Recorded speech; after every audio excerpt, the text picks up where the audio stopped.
For clarity and flow, this video is structured with the assumption that both Part 1 and Part 2 have already been watched. Part 1 is especially fundamental to this video, so if you haven't seen it, please go and watch it before or after you finish this one. Otherwise, critical context will be lost. Trust me, you'll get confused in the second half of this video. Today's video analyzes the wasted potential of Rick Flag Jr.'s character in the DCU. I think most of us can agree that 2016's Flag was less a character and more a sketch that was never finished, mashed together with that gritty, edgy soldier trope. I thought love was bullshit. Dead serious. Desire, mutual benefit, whatever. I mean, I get that, but actual love, I rated that with UFOs.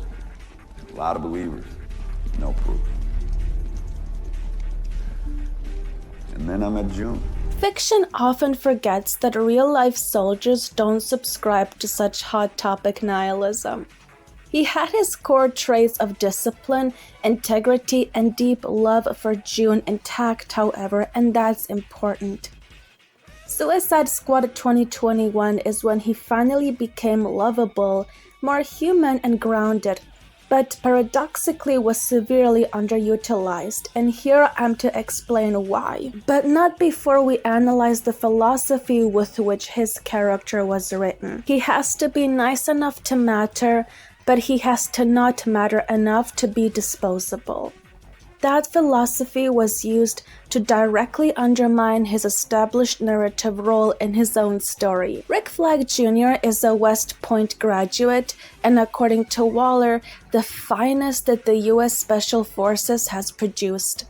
The finest of soldiers doesn't just describe one with exceptional combat ability, but one that's the most loyal, respectful, calm under pressure, caring and encouraging to those under his command, disciplined, emotionally stable, moral, and practically married to the UCMJ. You don't become a colonel unless you exemplify those traits, because a colonel isn't just there to lead people into battle or plan tactics.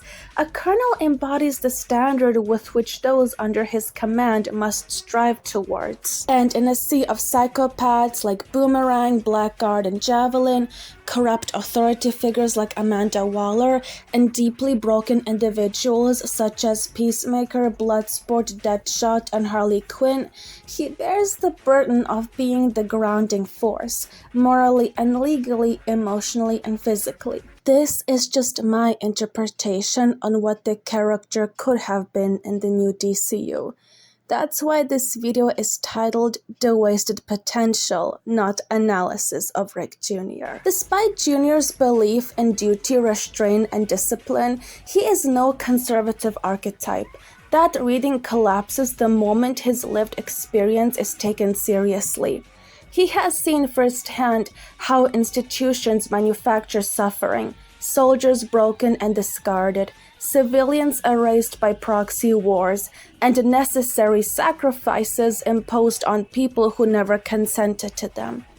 That knowledge fundamentally disqualifies him from an ideology that frames hardship as individual failure.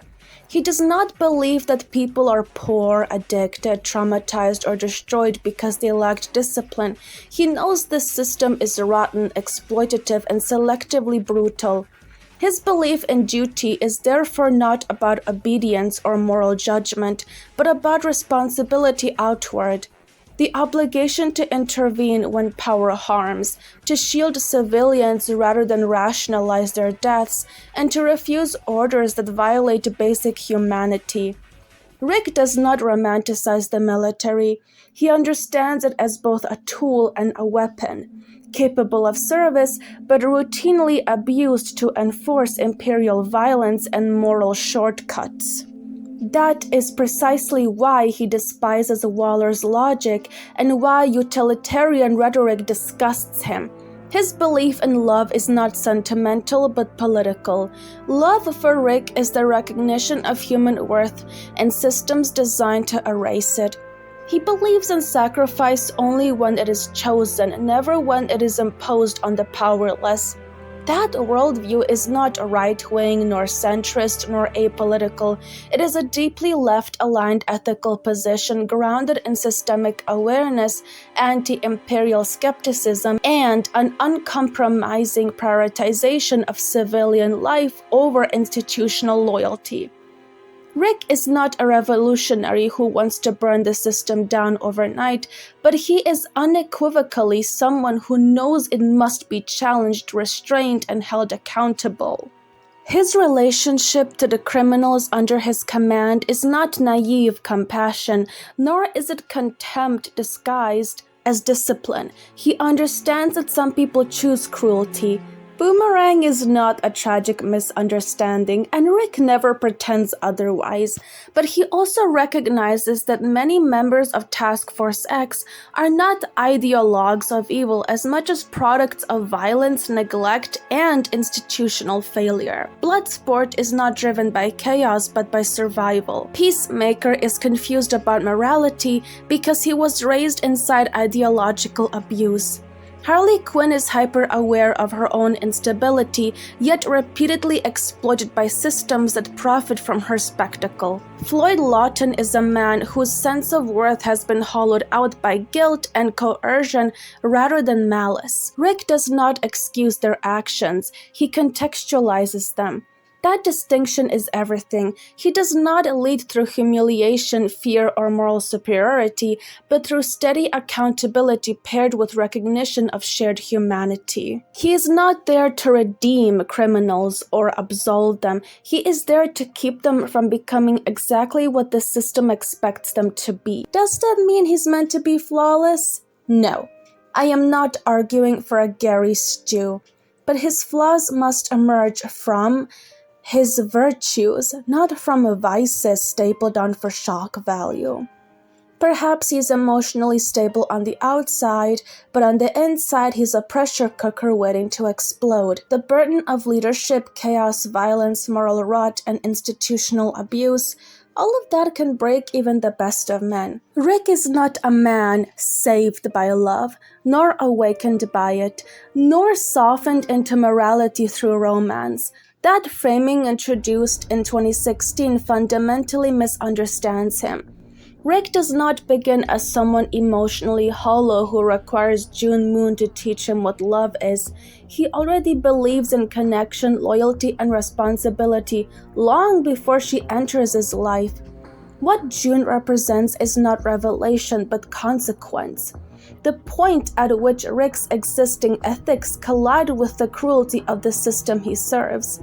His attachment to her is not proof that love is real, but proof that institutions will weaponize intimacy, exploit care, and punish anyone who follows themselves to remain human within them. He has always known what is worth protecting, and he refuses to abandon it even when doing so would be safer. To romanticize him as a man changed by love is to erase the far more compelling truth that he is defined by moral continuity. Love does not create his values, it exposes the cost of holding on to them. I will preface that it is not by any means mandatory that Rick and June must be a thing. They were canonically introduced only in 2016's Suicide Squad, not in any other story in the past. Even Injustice 2 does not accept their pairing seemingly. It's a personal preference. Rick's only canonical partner, I believe, was Karin Grace, a medic, which would bring its own interesting perspective on trauma bonding. But his breaking point from constant stress would not manifest as cheating on his partner or becoming a womanizer. It would manifest as desperation. Desperation to keep his values intact, to minimize collateral damage, to keep the people in his life alive. It would result in careful rebellion against the system, because to outmaneuver snakes and manipulators, one must be cunning. And for a rigid, principled soldier like Rick Flag Jr., that would be the greatest challenge of all. And it would make for a very interesting, morally and psychologically fascinating story, one which we don't see often enough. So how does Suicide Squad 2021 undermine his role? Number 1, it removes his complex relationship with Amanda Waller. Junior serves Amanda Waller. He has sacrificed his comfort, conscience, and parts of his legality to serve a woman who believes the ends justify the means. And precisely because of that, he is willing to challenge her. Because if he doesn't, who else will? Perhaps someone just as rotten as her. He understands the system from the inside and knows it must be questioned. Even if he himself has happily gone against the law with her before, such as their mission to Kirak, he still believes legality and morality must be argued, not ignored. In SS 2021, he does not carry the burden of the beach massacre. He quite literally does not reckon with the fact that an entire squad was sacrificed under his watch. He has no meaningful confrontation with Waller. Beyond a single scene where he begs her to let them retreat, Rick Flag Jr. barely speaks to Amanda Waller at all, and that absence creates a glaring contradiction. He passionately condemns Jotunheim for experimenting on children, yet never once calls out Waller for blackmailing Bloodsport with his young daughter. He says nothing about sending a young woman with no combat training, a shark with the mind of a 3-year-old, or a deeply suicidal man into a mission designed to kill them. The man who should be the moral and legal counterweight to Waller is rendered silent, and that silence isn't character development, it's erasure. Number 2, he has no emotional core. Junior does not function as an emotional node in his own film. He's present, but he's never engaged. A colonel in this story should anchor the team emotionally, mediate between broken people, absorb stress, fear, guilt, and doubt, and be the one people orbit when things destabilize. Harley Quinn is the worst offender, arguably. We're meant to believe they deeply care for each other in a sibling-like bond, but what do we actually get? For half the movie, Rick believed Harley didn't survive the beach massacre. When confronted with the fact that she's alive, however, and being tortured, he pauses the mission to go save her, but when Peacemaker asks, "We're gonna risk the entire mission for a mental defective dressed as a court jester. It's gonna leave one of our own behind." Rick's response isn't, "Because she's my friend, because she's been through a lot, I promised I'll never leave her behind." No, it's, we don't leave our own behind. It's cold and detached. It's about rules, not about care. When Harley realizes he came to save her, she gets emotional and hugs him. Harley has canonically suffered for years and has been abandoned over and over again. She's just been exploited again, and she killed that man and was tortured for it. After her escape, she ran into a man who actually cares for her, only to be received with cold dismissal that she, for some reason, despite her severe abandonment issues, shrugs off. She's not hurt, just happy still for some unknown reason. It hurts Rick's character in two ways because it flattens him emotionally and shifts the heart of the film away from him permanently. This hug should have been the moment of truth, the moment he's relieved and excited to see her alive after believing her dead. The moment he shows concern for her well-being after what she's gone through and makes sure she's feeling well to resume the mission. But the story reduces his reaction to a gag into an outdated stiff soldier doesn't hug people trope. This is not nitpicking, this is symbolic failure. His non-existent bond with Bloodsport is just as damning.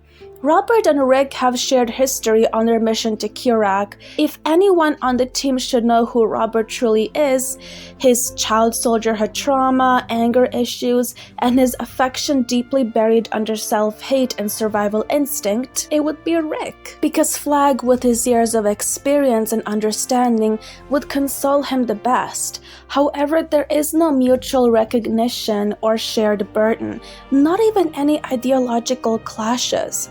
Their friendship is implied, not shown. Instead, all of Bloodsport's trauma is boiled down to his fear of rats, and thus all of the emotional labor gets passed down to the young girl Cleo. Peacemaker. The absence is indefensible. If you're going to have them clash at the end of the movie, then the seeds should have been planted at the very beginning. But there are no prior clashes, no prior admiration Peacemaker claims he had for Flag, no moments of brotherly bonding. Instead, their relationship is manufactured only at the moment of conflict and unsupported by prior scenes, making it emotionally hollow. Cleo was a missed opportunity. He should have been protective of her as she has no actual combat experience. Polka Dot and King Shark create a leadership vacuum because a colonel would manage King Shark's volatility and monitor Polka Dot Man's suicidality and show him encouragement. His job is to actively maintain morale and containment, but Rick doesn't manage people, he just exists alongside them. Even if some of them are walking liabilities, imagine Abner risking his life purposefully and sabotaging the mission due to lack of experience combined with his death wish and his hallucinations. Flag isn't at all managing that. The emotional cores of the movie are Harley, Bloodsport, Cleo, Polka Dot Man, and even King Shark. Unlike them, Rick Jr. has no monologue or confession, no reflective moment. We never hear him talking about his deep love for June, his history with Waller, his philosophy or exhaustion. We never hear him talk about his friend Amelia Harcourt. Because yes, I will stand firmly by the fact that they should be strictly platonic friends. And because he has no emotional core, when he dies, the film doesn't pause, it moves on. I don't want this to come across as harsh, but Cleo should have been cut from the film entirely. She's adorable, but she derails the characters from their logical, emotional, and ideological journeys. She doesn't just take away Rick's role as the heart of the team, she directly undermines Bloodsport's growth as a surrogate daughter figure rather than letting Tyla be Robert's core. SS 2016 knew this with Floyd Lawton, aka Deadshot. And as for the kaiju fight, I don't see why they couldn't have had Killer Frost there instead. In some interpretations, she's downright heroic, so why not her? Visually, the fight would have been more gorgeous, and the soundtrack, Ratism, sounds more like an Elsa track than anything else. Now, on to Rick Flag Jr.'s death. Here, I'll be criticizing both Peacemaker and Rick in order for you to get the full scale of how horribly his death was written. The setting is the laboratory at Jotunheim. Vulnerable Cleo, their villain, the Thinker, and a massive alien starfish kaiju are there with explosives about to go off. And they would know. You'd hope they'd know that said explosives won't be enough to take down an extraterrestrial being. Yet Peacemaker, despite his decades of experience, believes pulling a gun at this very instant is safe and logical. He clearly is meant to respect Rick. I admired your son. I liked him. So why is he escalating the conflict from the get-go, especially in such a volatile setting? And why is he setting Amanda Waller as authority to the man who hates Waller? Actually, Chris has always hated Waller too canonically and has always sided with Rick against her. Rick's response here is wildly out of character. He's not trying to de-escalate the situation, which is his job as a colonel. He's instead gradually provoking Peacemaker. Flag has a history of Waller coercing people by threatening them and their families. She already has Bloodsport on leash with his daughter, and each member of the team has bombs in their necks. So why isn't Rick Jr. trying to reason with and understand Peacemaker's fears by asking him, what does Waller have on you? If anything, Peacemaker is begging him to surrender as a sign of admiration.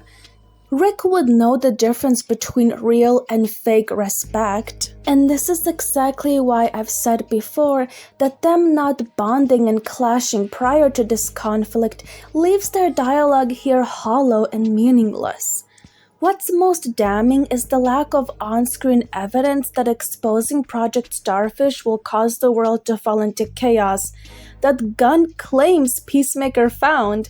Since we don't understand the true stakes, the characters cannot meaningfully engage in the moral conundrum of whether exposing the project to the press is right or wrong. Flagg doesn't even take a second to think about the catastrophe exposing the drive could cost the Corto Maltese, a country that spent the last century under dictatorships, and Rick is aiding Sol Soria's resistance to help the country. The script instead forces you to side with the Rick and to hate Peacemaker, robbing both characters of moral agency. This isn't an ideological clash, it's an argument for argument's sakes, where both characters are stuck in less a conversation and more in an echo chamber that gets disrupted by the explosives going off, because they were both too stupid to get themselves and a vulnerable young woman with them out of harm's way, and had zero concern for whether Starro will be neutralized by the explosives at all. Rick Jr. was too busy pulling his guns out for no apparent reason. Then the debris isn't even on top of them. No pinned limbs, no fractured ribs or concussions, just some aesthetic dust. Also, their places have been switched. Weird. Junior pulls a sharp object out of his waist, but then refuses to use it on Peacemaker, who's conscious and uninjured right next to him. He instead lunges at the drive that sits conveniently like a chess piece right between them, as if he completely forgot that Chris can just lunge right at him, which he of course does, and the entire fight makes Rick look pathetic, as Peacemaker WWEs him like a rag doll, while Rick is scrambling like a confused and scared toddler. This is his only CQC fight in both of the two movies, and this is what we get?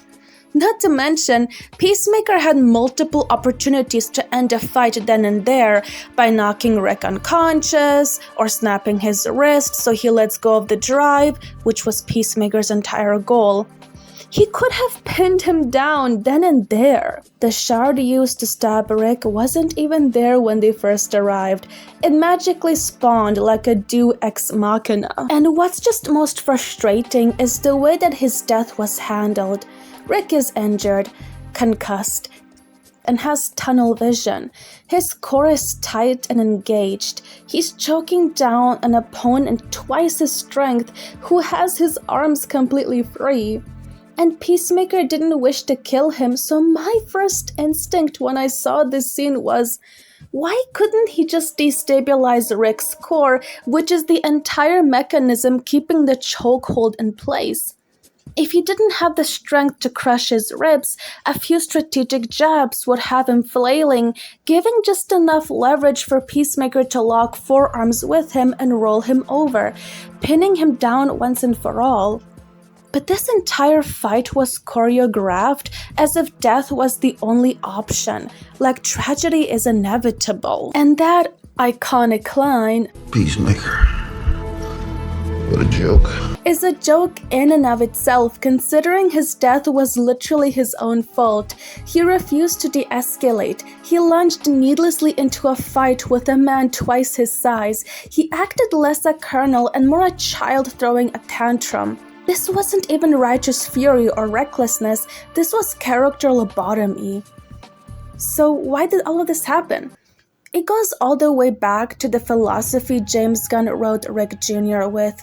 He's written as moral, stable, and competent, just enough to signal to the audience that this is the good and grounded man, but never compelling enough to be indispensable. That's why he exists in the story, but never truly engages with it. He reacts, he complies, he offers the bare minimum resistance, and he doesn't die because his character arc demanded it. Quite the opposite, he dies because the author needed him out of the way. James Gunn didn't want Rick Flagg Jr., the character with the deepest institutional knowledge, the longest standing relationship with Waller, and the strongest moral authority, to lead the charge against Starro. And that leaves a narrative vacuum because Bloodsport and his team have no leverage, no allies, and no assurance that the bombs won't detonate. They're betting their lives on hope and moral outrage, which is not how any of these characters, especially Bloodsport, operate. But Rick being kept alive would make everything make so much more sense. With him alive, he opposes Waller on ethical grounds, which is exactly what his story is meant to be. He has authority and allies within the communication center, meaning he has the ability to inspire the employees to go against Waller's orders. And instead of some random lady, Harcourt could be the one knocking Amanda Waller out, which would make Waller's resentment towards Harcourt later on make so much more sense. James, however, needed the quirkier man to take that role, so Robert and his misfit team are elevated, not because Bloodsport earns leadership through growth or responsibility, but because he is the character the author personally found more fun. Meaning was sacrificed for vibe, and logic was exchanged in favor of spectacle. Rick is disposed of before his story even begins, and that is not subversive writing, it's narratively lazy. I genuinely cannot understand the conflict between him and Chris. And the irony is, despite every attempt to minimize his importance, audiences immediately felt the loss. In fact, they were outraged.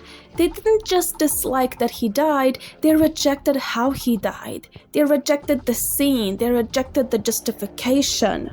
And they rejected the post hoc explanations offered later to defend Peacemaker's actions. Because the truth is, Rick Flag Jr. was never treated as a character. He was treated as a symbol, a disposable moral placeholder, a ghost meant to haunt the narrative, not because his death was earned, but because the story needed to manufacture tragedy that it hadn't done the work to create. The characters who should be grieving him the most barely acknowledge his death at all. What we get is a perfunctory checkbox reaction, the emotional equivalent of dropping your shampoo bottle in the shower. The Project Starfish drive remains with Bloodsport, who treats it as nothing more than an inert artifact. Project Starfish itself is quietly abandoned as if it never happened. Meaning, Junior died for a ticking time bomb the script never even bothers to detonate, not even to matter to Superman, who is an alien himself. And the movie ends on a high, desperate to have a happy ending without doing the work to earn it. I remember feeling quite hollow for a few days after watching the movie. The ending just doesn't sit right with me whatsoever. Season 1 of Peacemaker treats Rick Flag Jr.'s death as having almost no narrative weight. The fact that Peacemaker murdered Rick and nearly murdered Cleo never results in a meaningful confrontation with Emilia Harcourt or John Economos, both of whom were explicitly close to Flag. Instead, Christopher is handed a rushed romance arc with Emilia and a juvenile bullying subplot with Economos, both of which resolve with all the emotional force of a perfume atomizer. In short, Peacemaker is forgiven without earning it. The script treats his tears and self-pity as sufficient atonement, without requiring accountability, restitution, or meaningful reckoning. Even his guilt over killing Rick is inconsistent. It does not meaningfully affect how he treats the people Rick worked with, nor does it strain his relationships with Leota, Vigilante. Rick's death becomes emotional set dressing, invoked when convenient, ignored when inconvenient. That said, Season 1 at least preserves Rick Flag Jr.'s dignity. His legacy remains intact, even if his allies don't seem to give much of a damn about him. Season 2 dismantles his legacy entirely. Through his retroactive romantic affair with Emilia Harcourt, Rick is recontextualized in ways that are narratively catastrophic. Part 1 deeply analyzes the affair. Here, I'll be recapping more loosely. The dialogue and framing regarding the affair is filled with contradictions, psychological obscenities, and narrative inconsistencies. In Part 1, through analyzing dialogue, body language, framing, and canon, the most consistent interpretation that respects as much of the evidence with as little contradictions is that Rick Flag Jr. is not any different from his father, possessing the same traits of arrogance, self-aggrandization, manipulation, and womanizing. His relationship with June is pure PR and an ego fuel. Emilia is one of his many mistresses whom he manipulates and emotionally abuses. Even the most charitable writer favoring interpretation reduces him to a self-absorbed cheater, someone willing to explode and emotionally dismiss a traumatized, unstable partner who is quite literally hosting a world-ending entity. So how exactly does this ruin his character? Because as stated earlier in the video, Junior is meant to be the Boy Scout, lawful, moral even when bending rules, the good man among psychopaths, corrupt authority figures, and deeply broken individuals. A person who habitually cheats demonstrates a pattern of self-prioritization, deception, and boundary violation under low-stakes conditions. That's not moral judgment, that's behavioral inference. And yes, this is basic psychology, sociology, and military ethics. Cheating reveals a willingness to deceive someone who trusts you, with the ability to compartmentalize harm and prioritize desire over duty. Trust collapses hierarchy, and this is why adultery can be grounds for court-martial, because loyalty violations are taken seriously even without violence. If I cannot trust you with the smallest promise, I cannot trust you with the largest one. Protecting and leading troops over time in the way the script tries portraying him as, explaining why Waller trusts him with the Suicide Squad, requires discipline, delayed gratification, resisting temptation, and putting others first even when no one is watching. Habitual cheaters fail that test repeatedly. Rick wanted to leave June, he was just scared of the Enchantress. So let's grant that interpretation. Let's ignore the smugness, the casual nudity, the emotional manipulation, the grooming dynamics, the father-son parallels, and the fact that the Enchantress is an ancient psychic entity that has canonically made characters uneasy around her because she knows all of your secrets. Thus, cheating on her would be impossible. All of it. Let's accept, for the sake of argument, that he is genuinely afraid of the Enchantress. Now ask the only question that actually matters. If he's afraid of the Enchantress, what does that make June? June is not a monster, she is not a villain, she is not choosing this. She is a victim carrying an ancient entity capable of ending the world. And Rick knows that.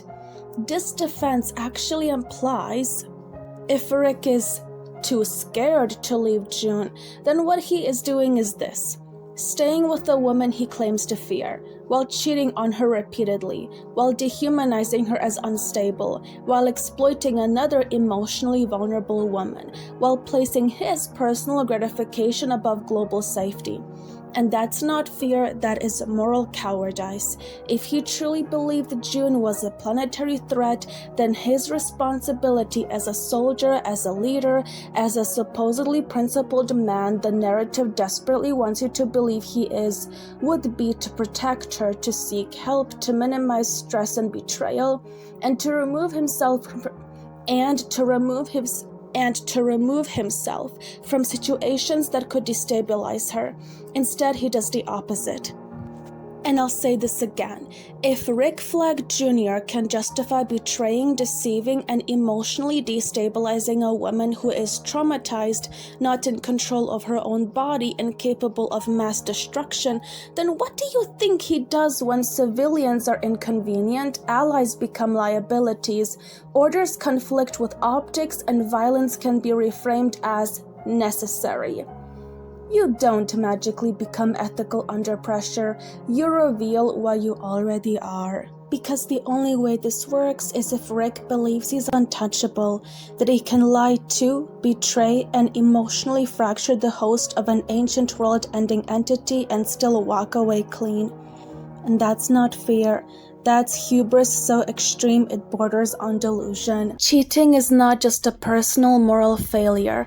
It's a violation of another person's autonomy, both sexual and emotional. By choosing their desires over the dignity and agency of their partner, they commit an act that is inherently selfish and harmful. That alone disqualifies them from traditional heroism, because heroism requires protecting others, not prioritizing yourself at their expense. And in Junior's case, the stakes are exponentially higher. His partner June Moon is already living under a perpetual state of physical and psychological violation. So by cheating on her, he is emotionally and sexually violating her. And yet people, whenever I brought this up, still tried to argue that he can still be heroic and selfless in battle, essentially saying this: a man who won't sacrifice his comfort, ego, or fidelity for the person most directly endangered by his actions will absolutely sacrifice himself for strangers under pressure. That's not complexity, that's fantasy psychology. People conflate capacity for violence with capacity for care. They are not the same thing. And this is the part people hate confronting. Cheating doesn't just show moral weakness, it shows where someone draws their line. Please read this.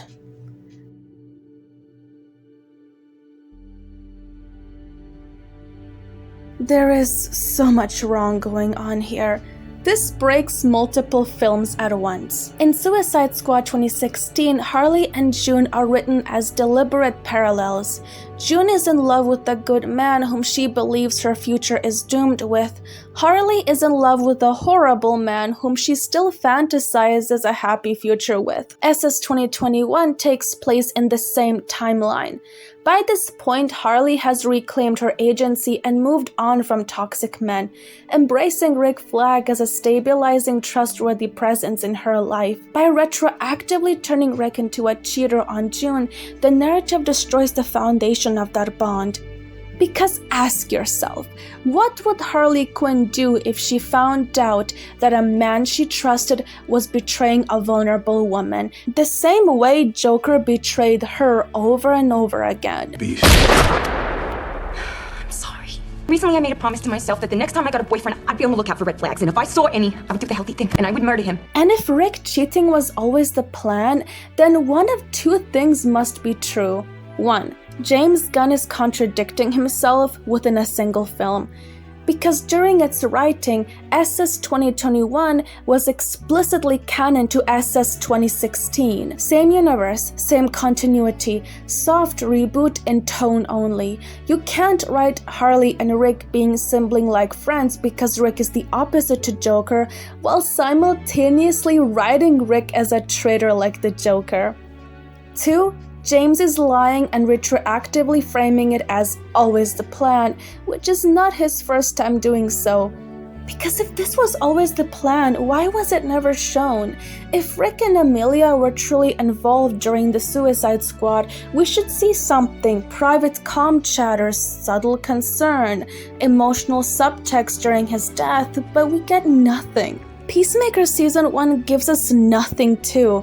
Whereas Amelia is written as a woman who would never tolerate this kind of man. And finally, why would Rick be cheating on June to cope in the DCEU timeline when June had been saved 4 to 5 years earlier? She's gone. I thought I killed you. I am asking because Season 2 takes place in the new DCU, in which June hasn't been saved. And Rick's justification is, Yeah, she's a fucking sorceress. And I'm afraid if I break up with her, she's gonna burrow a hole through the planet. since this is his explanation in this new timeline where June isn't saved, what was his excuse in the previous one where he risked everything to save her? Not that her still being possessed is a heroic justification either, as we have previously established, meaning that the only psychologically consistent interpretation remains the one I reached in part 1. Rick Flag Jr. is exploiting June Moon because she's vulnerable. I did not invent this. I followed the logic where the story refused to. And I must bring this up. James Gunn did not write Suicide Squad 2016. That film exists in the Snyder/Ayer continuity. When you choose to write inside someone else's universe, you inherit obligations. You must respect existing arcs. You're not to nullify emotional investments retroactively, and you don't hollow out relationships to prop up your own additions, especially when Ayer's cut was already compromised, and Rick and June's story was one of the few sincere emotional through lines, as underdeveloped as it was. Taking that tragic romance and reframing it as he was cheating the whole time to cope isn't clever or complex, it's destructive, and you can't do this to someone else's work. And despite this all, the narrative still insists that he is the good man. His father, Rick Flag Sr., constantly portrays him as he was better than me. But improvement depends on what you value. Rick Sr. consistently values manipulation, womanizing, cheating. He escalates to genocidal rhetoric, discards people after using them, and is authoritarian to the bone. He acknowledges his son as a cheating womanizer while simultaneously praising him as an improvement. Thus, the only logical conclusion is, my son was better at being a horrible person than me. And speaking of his father, Rick Sr., he is portrayed as furious enough to initiate multiversal war and genocide, yet not angry enough to condemn Amelia Harcourt, Jr.'s mistress, for forgiving and falling in love with the man who killed Rick, despite vowing vengeance at his funeral. Imagine your own father doesn't care in the ways he should. Amelia herself is never afforded space for meaningful grief. Rick exists only as an obstacle, something to be narratively cleared so she can end up with Peacemaker in the finale. Once again, Peacemaker's guilt is hollow and inconsistent. He shows no meaningful conflict over the fact that Amelia loved the man he murdered, a murder that supposedly forms the foundation of his redemption, nor does he meaningfully grapple with the implications of Rick being rewritten as morally compromised. Peacemaker's redemption only works if Rick Flag Jr. remains a fundamentally good man, not flawless, not saintly, but principled, a man whose mistakes emerge from pain and conviction, not manipulation and entitlement. Strip Rick of that integrity and Peacemaker's arc collapses with him. And let's say we give James Gunn the benefit of the doubt. Let's imagine Rick Jr. truly loved Harcourt, whether as a friend or a lover. Let's accept that he dies at Chris's hands, condemning him with his final words. Now, fast forward, the woman he loved shows no meaningful on-screen grief, no proper confrontation, and no accountability towards his killer. And Peacemaker, he doesn't care at all that she was Rick's lover. They just end up together and in love. Even if that's psychologically completely impossible. Imagine dying, hating your killer, condemning them as a joke, and then the person you loved not only forgives them but ends up with them romantically. Your killer quite literally claiming your person. And worst of all, your father does not care about that at all. The psychological audacity, the narrative disrespect, it's astonishing. It's not complicated or morally gray. It's careless storytelling disguised as romance. And this is the final time I will say it. Rick Flag Jr.'s death is treated as the center of the universe and simultaneously like it doesn't matter at all, because it never impacts the story in the ways it should. The Peacemaker show has 6 separate flashbacks to his death, because the script is desperately trying to signal to the audience, see, this is deep, without putting in the work to make it deep. Real grief is inconvenient, unproductive, It holds momentum and it doesn't serve the plot instantly. Scenes of grief are about honoring the human cost of what already happened.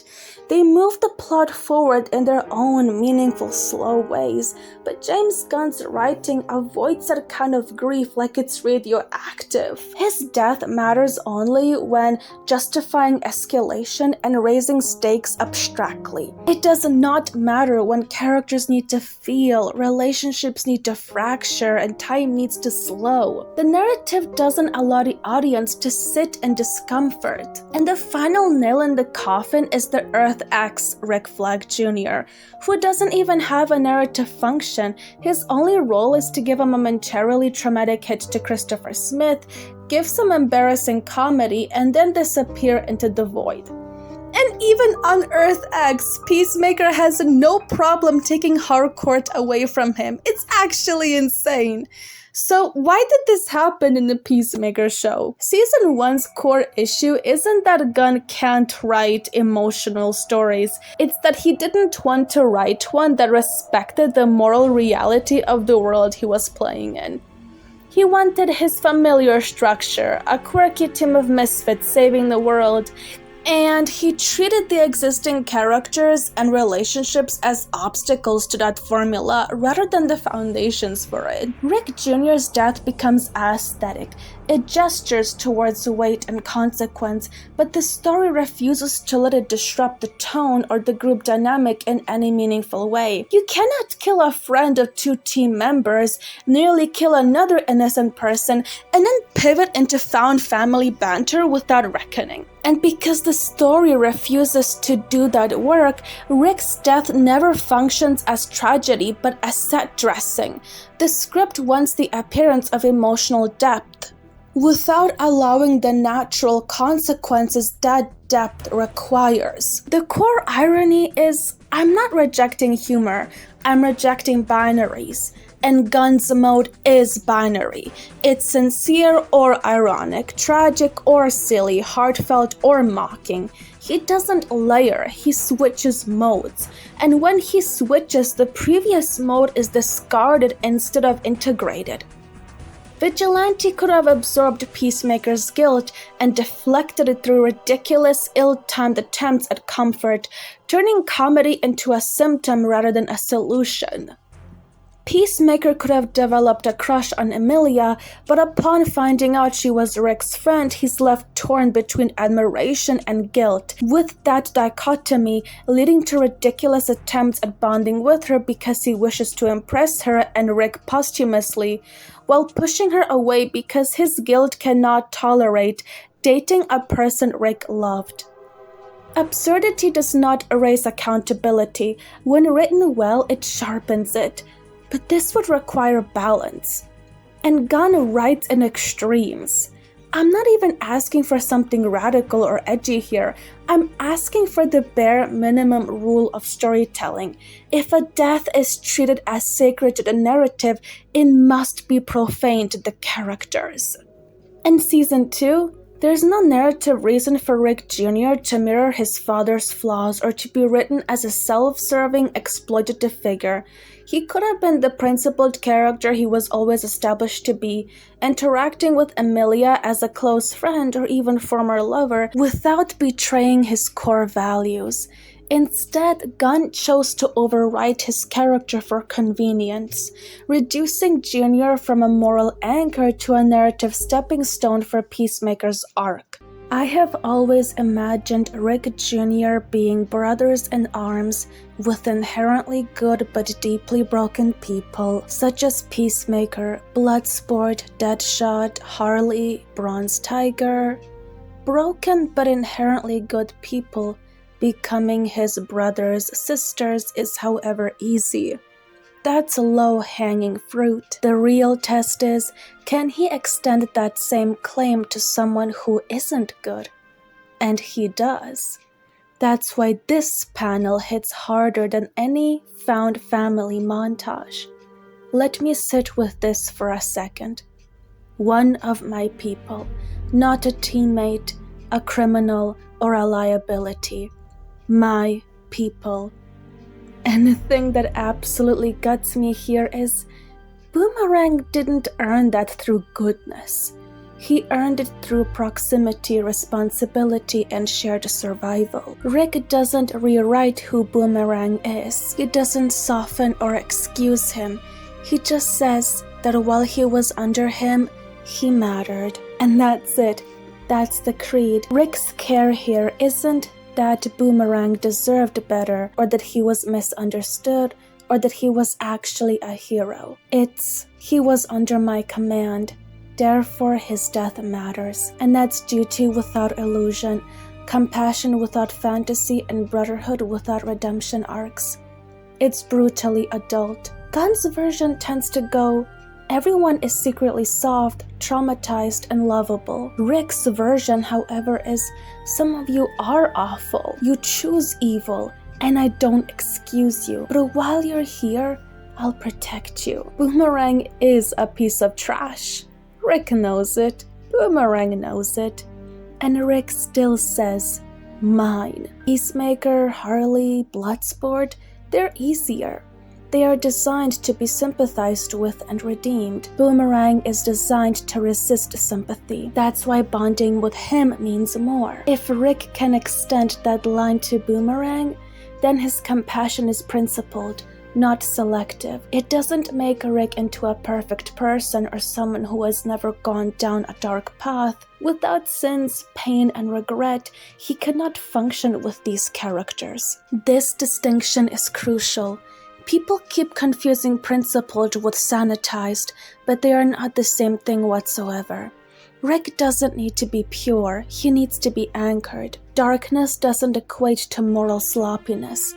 Rick absolutely should have blood on his hands, regrets he doesn't talk about, nights where he can't sleep, and choices he'd make again and hate himself for. That's not romantic fantasy, that's just being a soldier with dignity. But what he shouldn't have is casual cruelty and betrayal of his own emotional core, cheap womanizing, and behavior that contradicts his foundational values. Because that's not darkness, that's character erosion. A fantasy war hero is idealized, glorified, morally simple, and rewarded by the narrative. Rick Jr. done right is burdened, restrained, self-policing, and rarely rewarded at all. His principles don't make his life better, they make it harder. That's the tragedy. Principles don't make him weak, they make his choices heavier. That's the beauty. If he cheats, treats love like a joke, and shrugs off betrayal, then his pain stops meaning anything. I don't ask for moral purity, flawless masculinity, or patriotic propaganda. I'm asking for internal coherence, for a man who can be broken, angry, and violent, but who still knows where the lines are and hates himself when he crosses them. That's not unrealistic. That's just good writing.